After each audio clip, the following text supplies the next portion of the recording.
Anthony Hernandez is the only man who can save us from Khamzat Chimaev's reign of terror in the middleweight division. Bryan Battle has officially been cut from the UFC. We have Sean Strickland getting suspended for 6 months until December. We have Rosas Jr. taking on Rob Font in the co-main event of UFC Noche, as well as Davison Figueiredo taking on Montel Jackson in the co-main event of UFC Rio. And of course, we have this banger matchup made in the middleweight division, Reinier de Ridder versus Anthony Hernandez. If you guys are excited to talk about this with me today, make sure to subscribe. We're trying to hit 1,000 subscribers by the end of the year, man. It takes 1 second. It would mean a lot. My birthday's coming up, man. It would be an early birthday gift. Without further ado, let's talk about it because we have a lot of things to talk about. So let's get straight into it, man. The first thing we're going to be talking about, Bryan Battle being released from the UFC. Who would have saw this coming? Not me. I honestly thought that the UFC would keep him. I thought the UFC would give him maybe one more chance, but I'm not a fan of them cutting him. I don't think he deserves it. I'm seeing a lot of people saying, bro, man, he missed weight 3 times, man. Cut him from the UFC. He deserves this. Man, I don't really care if you're missing weight, dude. I mean, I do care if you're missing weight, obviously, but you know, I would rather have him be in the UFC and have him at least have some fights if he's missing weight now and then, than have him not be in the UFC at all. But I get where the UFC is coming from a business points perspective. It sucks though because this guy obviously really just gained a lot of popularity from him knocking out, I believe, someone. He knocked out someone at UFC Paris back in November of last year, and he went on the mic. He said, "Y'all really thought the Butcher was gonna lose to a French dude," and he gained a lot of fans from that. He's been a star ever since then. He fought Randy Brown back in December, so the kid was being active. He was having a lot of fun, but then when he fought Randy Brown, he missed weight, and he missed weight, so we were all questioning him. Can he really make welterweight officially? Is he going to be one of those guys who's going to be able to make welterweight for the next 5 years? And then time came, he didn't really fight for a little bit, and then fight got announced at middleweight versus Rosas. So we were all thinking, okay, maybe this could be a good career move for Bryan Battle. He misses weight by 4 pounds. He moves up a division and misses weight by 4 pounds. I have never seen that before, and obviously there's got to be a lot of issues going on with this guy's diet or something, because I see videos of this guy partying, he's doing stupid crap, and it sucks. It sucks, man, because I really like this guy. And I think it's just one of those things where it's just like, okay, dude, it's just his motivation, dude. His passion is not there for the sport. He's focused on other things, and that's okay. But then don't commit to a sport where you need to give your full 100%. So Bryan Battle, dude, come back, get a couple wins on the regional scene, and I won't hate to see you back in the UFC. I like Bryan Battle, and I won't hate seeing him back in the UFC. I would love seeing him back in the UFC because he's a great fighter. He's a very fun fighter. He's very fun mic skills, and I do think he could be a good contender in the middleweight division or welterweight if he wants to go back down to welterweight if he gets his weight back on track. But still, Bryan Battle, I hope to see you again in the UFC. You won't hear me talk about this guy that much anymore because he's cut from the UFC. But moving on to the next thing we got. This just came out a couple hours ago. You know, I was going to drop this video just based on Anthony Hernandez and RDR, and then a bunch of news came out. But Sean Strickland, we knew he was suspended. We didn't know for how long, and it was 6 months. So he's going to be back probably not until late December. So obviously that means he's not going to be able to fight for the rest of the year. He's stupid, man. It makes me mad. I don't know what this kid's doing.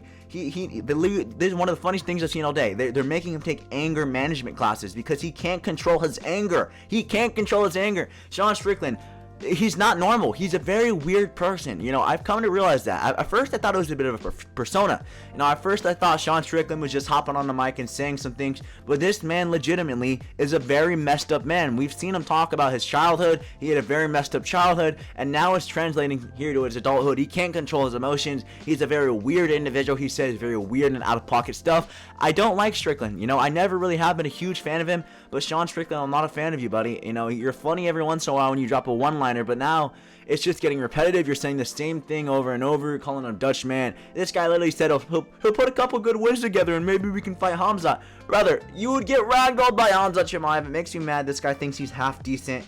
Sean Strickland, you know, maybe there was a couple potential matchups. Maybe we could have booked you against Izzy at the end of the year, but that's not going to happen. So I doubt that Izzy match is really going to happen. Izzy probably wants to get back in there sooner, but Sean Strickland, maybe we'll see you in there next year, but I do think the UFC will punish this guy a lot. I think the UFC will give him a match a lot further down in the rankings, dude. I mean, they'll give this guy a freaking like Bo Nickel. Probably not, obviously, but still, the UFC's not going to reward this guy, especially considering how the UFC usually gives out 9-month suspensions for like this. You know, Khabib got suspended for 9 months for jumping the cage against Conor. Who else? Arman Sarukian got suspended for 9 months after punching that fan at UFC 300. But Sean Strickland, literally breaks into the octagon and starts trying to beat up a fighter, and this guy, oh, we'll give him 6 months. What's the question? Yeah, we'll give him 6 months. Sean Strickland, you're an idiot. You completely deserve this. And let's go. Let's run the face, Strickland. Moving on to the next thing we have to talk about. Now we're going to be talking about fights. And it is Raul Rosas Jr. versus Rob Font. You know, this fight was originally brought up a couple months ago. We thought we were going to get this fight at UFC Noche. Then it was confirmed to be completely false. We didn't hear anything about it for a while. We were hearing Rob Font was going to fight Song Yadong next because this matchup had completely dissolved. And then all of a sudden, a random Tuesday or whatever, and we got this match confirmed. And as a Raul Rosas Jr. fan, as a Mexican myself, this is a bad matchup for him. I mean, really, any match, any fight in the rankings would have been a bad matchup for him. Raul Rosas Jr., he's not ready to be a ranked fighter yet. He's not that good. I hate to be that guy, but he's not that good. Aside from his out of the cage stuff, his chi wee wees, him being 17 when he made his UFC debut, he's not a good fighter. As much as I hate to say it, his striking needs a lot of improvement. His striking needs a lot of improvement if he even wants to be considered a top 15 contender, let alone a top 10 contender. He's getting caught in the same constant positions against guys like Vince Morales, guys he should be dusting past, where he does the iconic cliche Raul Rosas Jr. performance. He goes in there, looks decent on the feet, gets pieced up a little bit, takes his opponent down, and then he gets caught in a submission attempt, gets out of it, wins a decision, a decently close decision, but just not a lot of stuff happening. It's what he does after the fight.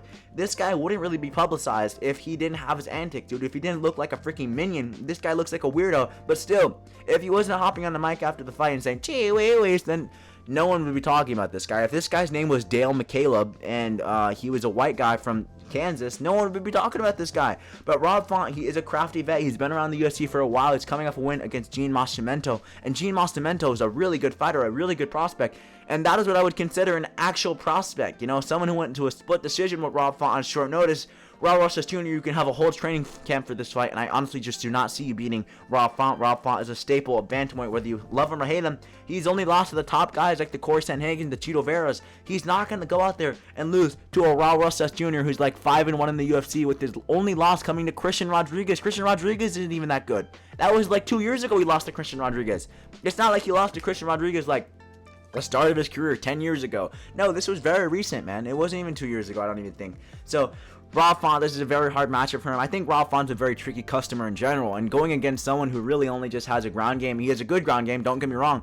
Raul Rosas Jr. has one of the nicest ground games in jiu-jitsu ground games in the bantamweight division, but in terms of going against strikers, in terms of going against guys who have been in these positions before, you know, Rob Font's had to face the extreme scrambles of Corey Sandhagen, and now he's going to go in there and face the scrambles of Raul Rosas Jr. There's a very big skill gap between these guys, and it is just too much of a jump for my boy Raul Rosas Jr. Honestly, I didn't even think he was close to getting a ranked matchup after that last fight, and now we're giving him a top 10 matchup.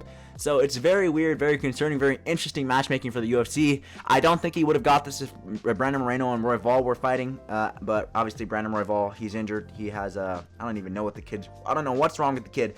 But moving on to the next thing we're going to be talking about today, we're going to be talking about Deiveson Figueiredo versus Montel Jackson.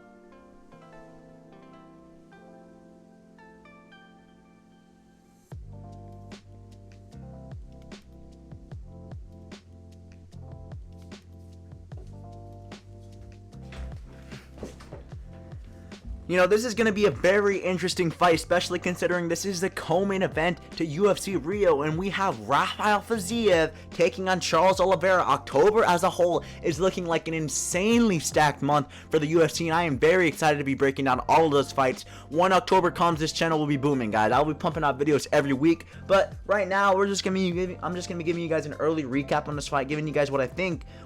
This is pretty crazy. You know, I didn't think Deiveson Figueiredo was going to be back for at least like until next year, and he's actually having a relatively fast turnaround. You know, he had a very bad knee injury in his last fight against Corey Sandhagen. He popped his knee out of his socket, got carried out on a stretcher. He got carried out on a stretcher, brother. This guy wasn't limping. He was out on a stretcher, and now he's facing Montel Jackson, someone who I do consider a very good prospect. in the bantamweight division. Montel Jackson has a lot of problems for Figueiredo. He reminds me a bit of a young Figgy, you know. He has the power. He has very dangerous ground game. He's a marauder. He just consumes you. He's one of those guys who's just going to pressure you constantly. His striking's improving. His grappling, his smudge grappling is elite. And this guy could be a big problem for Figueiredo, especially considering Big E's kind of washed, guys. I hate to be that guy, but Figgy is kind of washed at this point in his career. He's not the same Figueiredo who we've seen face him, even Brandon Moreno a couple years back.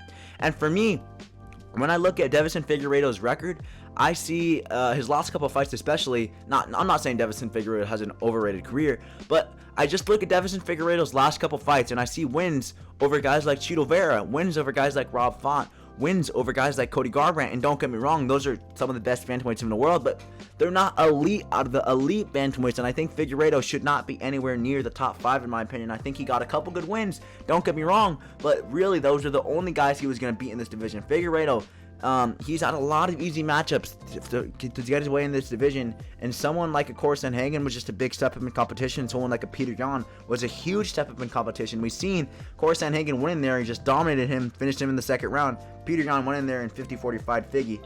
Figgy is not a top elite bantamweight. You know, he was one of the greatest flyweights of all time, but at bantamweight, Figgy is just a top 10 guy at best. And Montel Jackson, in my opinion, this guy could be making a run for the title in coming years. You know, I think he's a very talented bantamweight prospect. I have him higher than Vinicius Oliveira. I think he's better than Vinicius Oliveira. I think he's better than Kyler Phillips. I think he's better than a lot of guys who are ranked higher than him. This guy's good, man, and I think he's going to be a very tough matchup for Deiveson Figueiredo.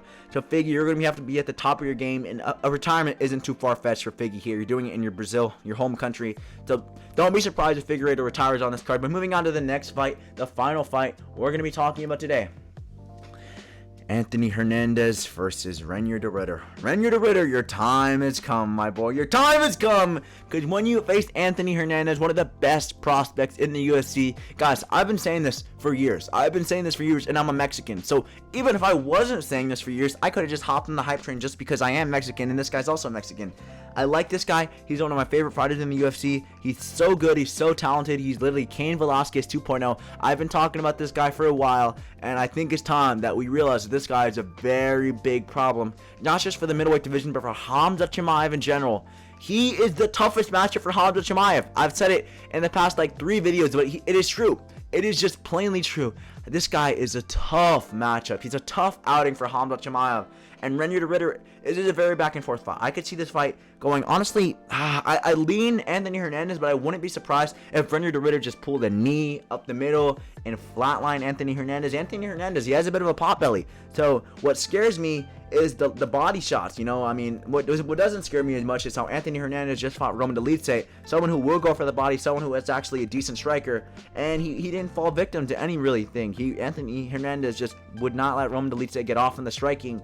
And what scares me a little bit more, Reinier de Ridder can throw submissions off his back, but Anthony Hernandez has fought that already. He fought Roman Dolidze just 2 weeks ago, and he wasn't getting caught in any submissions off his back. So if you think about it, Roman Dolidze, guys, he's kind of just an off-budget Reinier de Ridder is just a little bit more unpredictable. He has better scrambles. Reinier de Ridder is a better fighter completely, 10 times better than Roman Dolidze. But if you think about it, Reinier de Ridder is just a better version of Roman Dolidze. You know, they have some similar things they do. And Anthony Hernandez, that camp he had for Reinier de Ridder, for Roman Dolidze, it's gonna be training him a lot for this camp he has against Reinier de Ridder. He's going to be going in there against Reinier de Ridder. He's going to know what he's talking about, dude. Reinier de Ridder, obviously, in his last fight, he kind of gassed out, you know. I'm not saying he gassed out completely. He was gasping for air in that 5th round because Robert Whittaker was also gassed out. The 5th and 4th round of this last fight were very slow. Anthony Hernandez is Merab 2.0. I'm sorry. He is Merab 2.0, brother. This guy has the best cardio in the UFC behind Merab. Literally just takedown after takedown. He's gonna piece you up on the feet. He's shown so much improvements in his striking. I don't think people realize how much Anthony Hernandez has improved in his striking since that Brendan Allen fight. In that Brendan Allen fight, Brendan Allen was piecing him up on the feet. He only won that fight because of his ground game. He was sick, don't get me wrong, in that fight, but still, in his last fight against Roman Dolidze, against a tricky striker like Roman Dolidze, he was piecing him up on the feet. He was taking him down. He was getting him back up, piecing him up on the feet again. And I think he beats Reinier de Ridder. Don't get me wrong, if Reinier de Ridder wins this, I won't be that shocked. I will be bummed out because I want Anthony Hernandez to win this. But Reinier de Ridder, he's a tough outing for realistically anyone in this division. I don't see Reinier de Ridder getting past Khamzat Chimaev. I could see a maybe an alternate reality that we live in, a crazy reality that Anthony Hernandez does beat Khamzat, and that is why I want Anthony Hernandez to win this, because I like the kid and he's one of Khamzat Chimaev's biggest challenges. That's just how I feel, guys. If you guys agree, let me know down below. If you guys like this video, let me know down below. I have a fun video coming out this Friday, so make sure to stay tuned, and I'll see you guys in the next one. MMA Outpost out.